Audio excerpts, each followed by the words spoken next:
Hello guys, welcome to our channel, and in this video I'm going to show you how to delete Capital One accounts easily.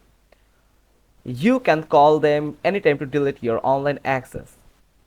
You can use their phone number. Now, deleting online access means that they will delete your username and password, and you will no longer have access to your Capital One accounts online or through their mobile app. It may take up to 2 weeks to process your request. You can continue to access your accounts online during this processing period. You can establish a new online profile anytime by re-enrolling your account for online access. Now, here is the phone number that you can use if you are a resident of US, and if you are from outside the US, then you can call them the Capital One representative by this number. That's how you can delete your Capital One online access. Now let's see how you can delete your Capital One live account. For this, you just need to open your bank account to another bank. That you must need to submit that new bank account to the Capital One bank to transfer your money, then reset your automatic payments.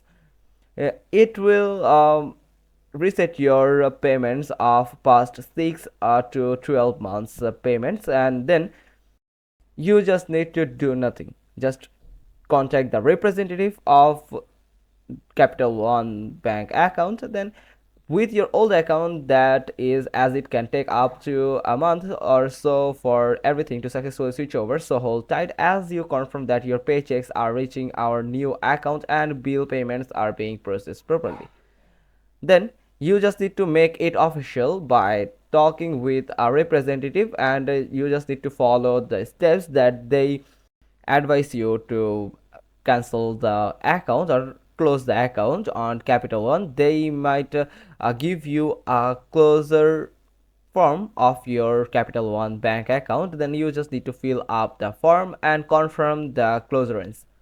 That's how you can delete or close your Capital One bank account easily. Hope you found this video helpful. If so, then give us a thumbs up. Don't forget to subscribe our channel, click on the bell icon, and we will get back to you soon with another informative video.